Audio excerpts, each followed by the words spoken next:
Dinner table पर toast propose होता है और जिंग बेड हाई अदब से कहती है, I'd like to propose a toast to President Lu। लू म्यूकिंग का स्टाइल बिल्कुल अलूफ है। वो ठंडी आवाज में जवाब देता है, मेन कैजुअली और आतोन से टोस्ट नहीं लेता, सॉरी। जिंग को ये सुनकर काफी बुरा लगता है। वो मन हाय मन बदबत्ती है। मेन तो सच में सिंसियर थी। पियो या मैट पियो, स्टूपिड मैन। लेकिन तभी लू म्यूकिंग खुद आगे बढ़ता है और कहता है, चलो मेन तुम्हें टोस्ट करता हूं। जिंग को समझ आ जाता है कि ये आदमी एब्सोल्युटली ये सब जानबूझकर कर रहा है। वो लॉग ऑन के इमोशंस और माहौल के साथ खेलने में मास्टर है। तभी ग्लासेस जोर से टकराते हैं, फोर्सफुली। वाइन बाहर छलकती है, स्वुश, और सीधा लू म्यूकिंग पर गिर जाती है। जिंग घबराते ह्यू कहती है, oh my Gauss, I am so sorry. वो तुरंत वहां से निकलने का बहाना बनती है। आप लोग खाओ, मेन सर्वर से टॉवल मांगने जाती हूं। जिंग दबे पाओ रन अवे करती है और धीरे से विस्पर करती है, HMPH, मेरे साथ पंगा लेने का नतीजा। अंकल, अब थोड़ी देर गिली पैंट्स में हाय रही है। कॉरिडोर में वो एक सर्वर से मिलती है जो उसे पूछती है कि क्या मदद चाहिए। जिंग आराम से कहती है, VIP रूम V320 में एक टॉवल भेज देना, पर जल्दी मैट करना, बिल्कुल टेक इट स्लो। जिंग थोड़ा रिलैक्स होकर अपने फोन पर गेम खेलने के बारे में सोचती है और जिया मिन से लंबी बात करने का प्लान बनती है। पर अचानक उसके पीछे से वही भरी आवाज आती है, मजा आ रहा है। जिंग के होश उड़ जाते हैं। लू म्यूकिंग अचानक उसे दीवार से सता देता है, लीन। जिंग जोर से चिल्लाती है, अंकल, मैं आपके भतीजे की फियांसी हूं। क्या आपको अपने भतीजे से झगड़ा होने का या अपने पिताजी को जवाब देने का डर नहीं लगता? लू म्यूकिंग उसकी आंखों में ध्यान से देखता है और पूछता है, क्या तुम्हें लगता है मैं योरन की वो श्रिम्प छीलने वाली बकवास सुनना चाहता हूं? वो बताता है कि योरन का रिलेशनशिप्स को लेकर एटीट्यूड बहुत हाई कैवलियर यानी लापरवाह है और उसने ये मौका सिर्फ जिंग को सच्चाई दिखाने के लिए लिया ताकि वो अपना वक्त बर्बाद ना करे। लू म्यूकिंग बहुत हाई सीरियस दिख रहा है। जिंग थोड़ा हैरानी से पूछती है, तो क्या आपने जानबूझकर लू योरन से वो सब बुलवाया?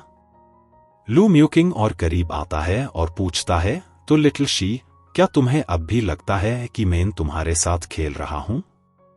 जिंग उसे अप्रोच करते देख उसका पैर जोर से दबा देती है, स्टेप। लू म्यूकिंग को एक थ्रिलिंग दर्द महसूस होता है। जिंग गुस्से में कहती है, मुझे इस निकनेम से मैट बुलाए। और अंकल, शायद आपको कोई गलत फहमी हुई है। मैं इस अरेंज्ड मैरिज में कभी अपना दिल नहीं लगाने वाली थी। मेरा अपने लाइफ प्लान्स है। लू म्यूकिंग बस एक हम्फ करता है और वापस रूम की तरफ चल देता है। जाते वक्त जिंग पूछती है कि उसने पैंट्स कब बदली, तो वो बस कहता है, इट्स अ सीक्रेट। तभी जिंग की नजर एक दूसरे प्राइवेट रूम पर पड़ती है जहां यान रुई और लू योरन साथ है। वो रुककर सुनने लगती है। यान रुई योरन को भड़का रही है। यान जिंग अक्सर ऐसे हाई हरकतें करती है। वो एक स्कीमिंग वुमन है जो दिखावा करने में बहुत माहिर है। वो आगे कहती है, ब्रदर इन लॉ, अगर आपने उससे शादी की तो आप पछताएंगे।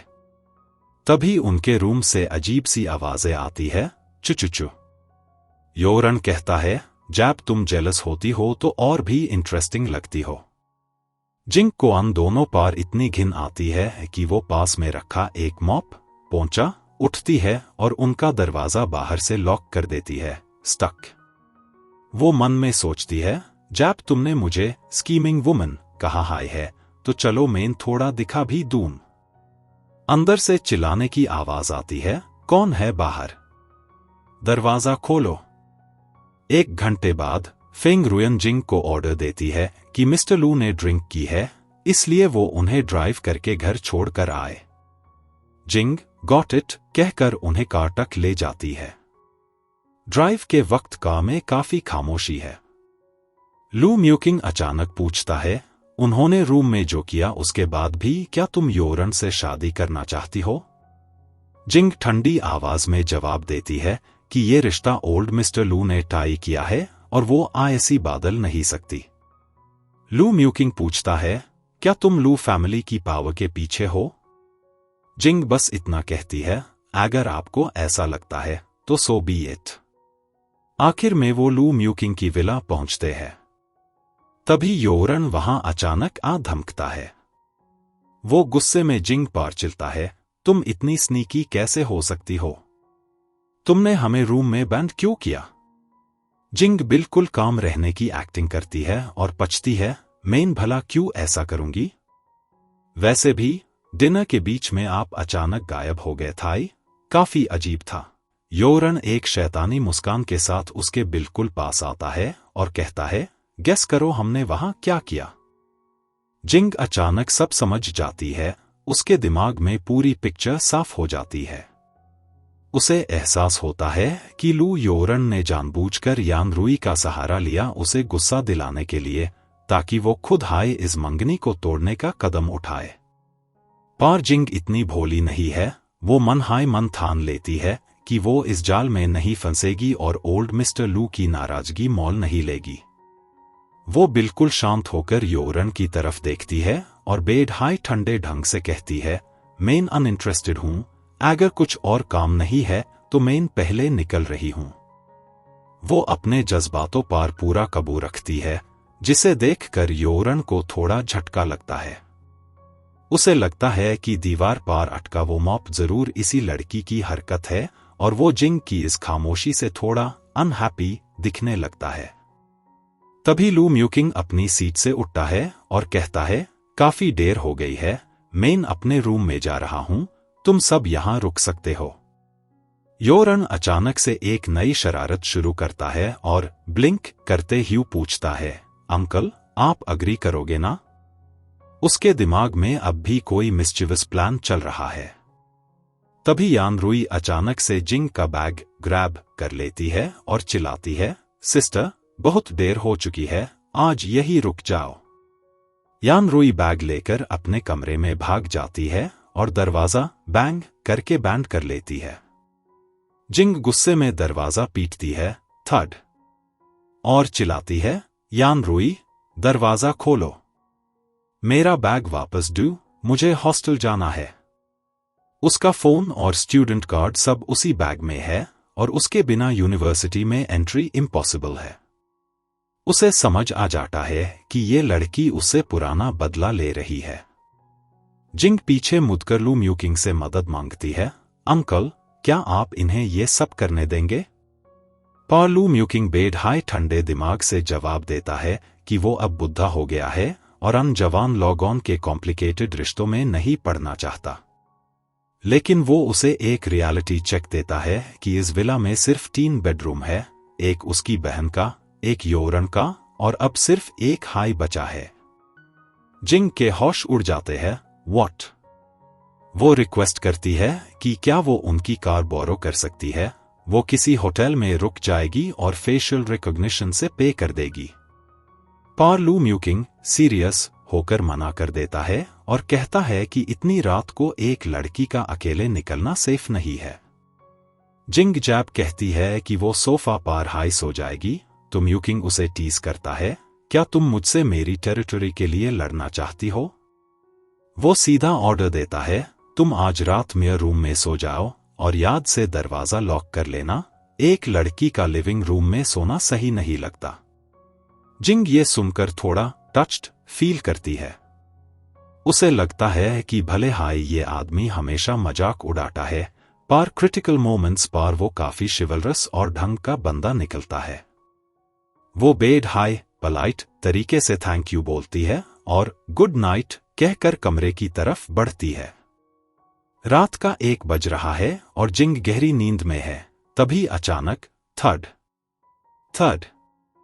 दीवार के आस पार से बहुत बेशरम आवाजें आने लगती है, brother in law kiss me, what a sexy girl, come on baby. जिंग अचानक झटके से गेट यूपी यानी उठ जाती है। उसे एहसास होता है कि लू म्यूकिंग का रूम सीधा योरन के रूम के बगल में है और वहां से हर एक साउंड साफ सुनाई दे रही है। वो गुस्से में सोचती है कि यान रुई ने उसे यहां रुकने पर इसलिए मजबूर किया था ताकि वो उसे ये सब सुनवा सेक और अपनी डोमिनेंस दिखा सेक। वो परेशान होकर खुद से पूछती है, अब मेरी खराब हुई नींद का हर्जाना कौन भरेगा? एक पाल में माहौल बदल गया जब एक मजबूत हाथ ने उसकी कलाई को जोर से जकड़ लिया। यान जिंग ने दर्द से सिसकते हुए कहा, लू म्यूकिंग, अब तुम्हें और क्या चाहिए? लू म्यूकिंग ने उसकी आंखों में देखते हुए बेड ठंडे लहजे में पूछा, मिस यान जिंग, क्या मैं जान सकता हूं कि तुमने मुझे ब्लैंकेट क्यों ओढ़ा? उसके चेहरे पर एक शैतानी चमक थी। क्या तुम मेरे लिए सच में कंसर्न्ड हो? या फिर ये तुम्हारा प्लेइंग हार्ड टू गेट वाला कोई नया तरीका है? यान जिंग ने अपनी नजरें चुराई और थोड़ा गंभीर होते हुए बोली, गलत मत समझो, मैं तो बस तुम्हें ठंड से बचाने के लिए कंबल उड़ा रही थी। लेकिन लू म्यूकिंग रुकने वाला नहीं था। वो उसके और करीब आया और धीरे से उसके कण में बोला, तुम्हें पता है ना कि इस कमरे में वो लोग क्या कर रहे हैं? यान जिंग ने बिना डेर जवाब दिया, हाँ, मुझे पता है, एक घिनौना अफेयर चल रहा है। लू म्यूकिंग को हैरानी हुई कि इतना सब जानते हुए भी वो इतनी काम कैसे है। उसने तंज कसते हुए पूछा, तो क्या तुम्हें फर्क नहीं पड़ता कि तुम्हारा पति किसी और औरत के साथ रहे? यान जिंग ने छटपटाते हुए अपना हाथ छुड़ाने की कोशिश की। वो मेरा पर्सनल मैटर है, इसे प्रेसिडेंट लू का कोई लेना देना नहीं होना चाहिए, राइट? उसके अल्फाज सुनते हाई लू म्यूकिंग का गुस्सा बढ़ गया। तुम्हारा मतलब क्या है? उसने यूज दीवार से सता दिया और गुस्से में पूछा, हमेशा लू योरन हाई क्यों? मैं क्यों नहीं, लू म्यूकिंग? यान जिंग डांग रह गई। तुम ये कैसी बहुधा बातें कर रहे हो? क्या एक बेड को ऐसी बातें शोभा देती है? वो अंदर डर रही थी कि क्या ये सच में अपनी नीज इन लॉ को डेट करना चाहता है। लू म्यूकिंग ने पूरे एटीट्यूड के साथ कहा, यान जिंग, मेरे पास ओराटोन की कोई कमी नहीं है। हर कोई मेरे साथ खादी नहीं हो सकती। क्या तुम पक्का मेरी औरत नहीं बनना चाहती?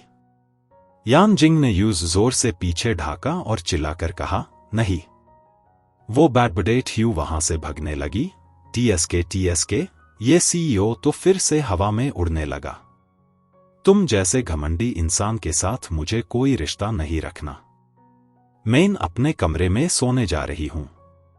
वो तेजी से भागी और डर के मारे कमरे का दरवाजा बैंग करके बैंड कर लिया। अंदर आते हाय उसने चैन की सांस ली और दरवाजा लॉक कर दिया। उसका दिल थंप थंप करके जोर से धड़क रहा था। बाप रे, बाल बची। लू फैमिली के ये चाचा भतीजे दोनों हाई नॉर्मल नहीं लगते। अगली दोपहर माहौल बदल चुका था। नेपच्यून हाई एंड बार में लॉग ऑन का शोर था। वहां एक शराबी आदमी यान जिंग का हाथ पकड़कर यूज जबरदस्ती खींच रहा था। नहीं, मेरे साथ ड्रिंक करनी हाई पड़ेगी, ओ नखरेली हसीना। वो लड़खड़ते हुए बोल रहा था, चलो मेरे साथ अंदर। यान जिंग ने गुस्से में उसका हाथ झटक दिया और कहा, सॉरी, मैं ऐसी सर्विसेज नहीं देती। वो आदमी भड़क गया, मुझे नीचा दिखा रही हो? ऐसी जगह काम करती हो और अब शरीफ बनने का नाटक कर रही हो? तभी बार की दूसरी लड़कियों ने मामला संभाला और उस शराबी को समझते हुए वहां से ले गई। उन्होंने यूज फ्रूट प्लेट का लालच देकर बूथ की तरफ भेजा। यान जिंग की दोस्त ने उसका हाथ पकड़ा और कहा, डरो मत यान सिस्टर, चलो यहां से निकलते हैं।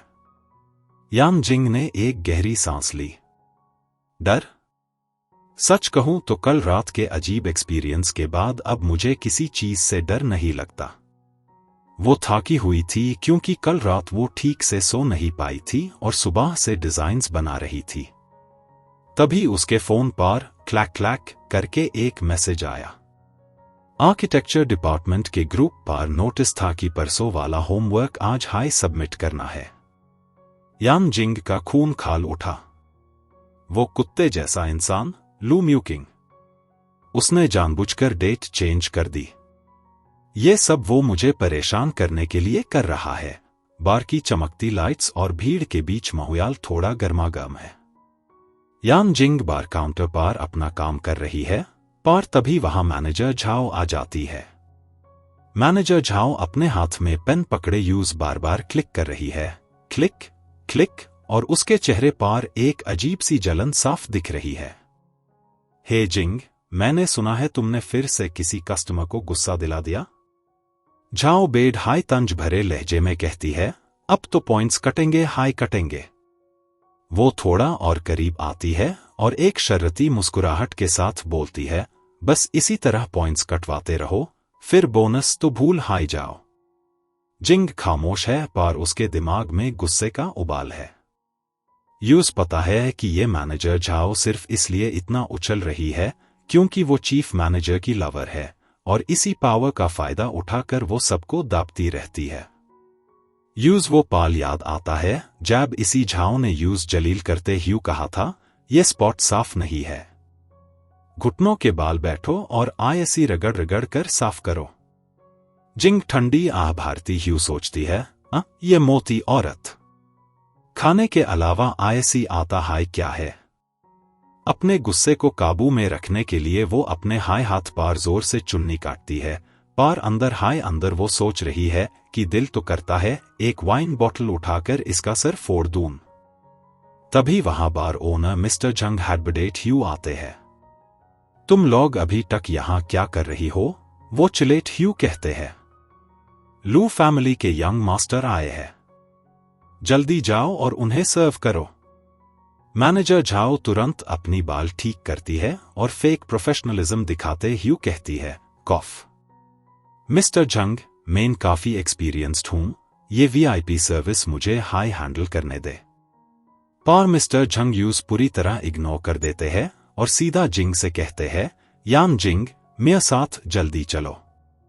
यंग मास्टर लू योरन ने खास तुमसे मिलने की रिक्वेस्ट की है। जिंग बिना कुछ कहे उनके पीछे निकल जाती है, पर पीछे खादी मैनेजर झाओ गुस्से में कांप रही है। वो जिंग को घुरते ह्यू खुद से कहती है, यान जिंग, तुम्हारी इतनी हिम्मत कि तुमने मुझसे बिजनेस छीन लिया। अब देख मैं तेरा जीना कैसे मुश्किल करती हूं। जिंग जब वीआईपी रूम की तरफ बढ़ती है तो वो सोचती है कि ये लू योरन अब कौन सा नया तमाशा करने वाला है। रूम के अंदर का माहौल काफी ठंडा और सीरियस है। लू योरन वहां काफी एटीट्यूड में बैठा है और जिंग के आते हाय सीधा बोलता है, तुम्हें पता है ना कल रात मेयर और तुम्हारी बहन के बीच क्या हुआ था। वो थोड़ा रुकता है और फिर कोल्ड वॉइस में कहता है, सच तो ये है कि मेरा इंटरेस्ट अब तुमसे ज्यादा तुम्हारी बहन में है। जिंग बिना किसी एक्सप्रेशन के बस एक शब्द बोलती है, तो? लू योरन यूज हैरत से देखता है। यूज लगा था लड़की थोड़ा घबराएगी या इमोशनल होगी, पर जिंग बिल्कुल कंपोज्ड है। वो अपनी फाइल बैंड करता है और सीधा पॉइंट पर आता है। बताओ, कितने पैसे चाहिए तुम्हें ये एंगेजमेंट तोड़ने के लिए?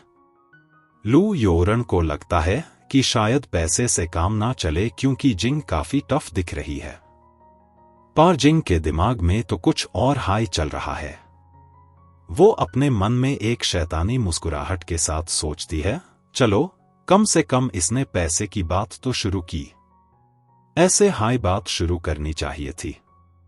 वो अपने हाथ मलटे ह्यूलू योरन के एरोगेंस का फायदा उठाने का प्लान बनती है। वो हिसाब लगाने लगती है कि अगर एक व्हाइट कॉलर वर्कर साल में 1.5 लाख कमाता है तो लू फैमिली के इस आमिर झाड़े से तो काफी मोटी रकम वसूलनी बनता है। और गाइस इसी के साथ ये एपिसोड यहाँ एंड होता है। पसंद आए तो लाइक एंड सब्सक्राइब जरूर करें। मिलता है आपका जल्दी नेक्स्ट एपिसोड।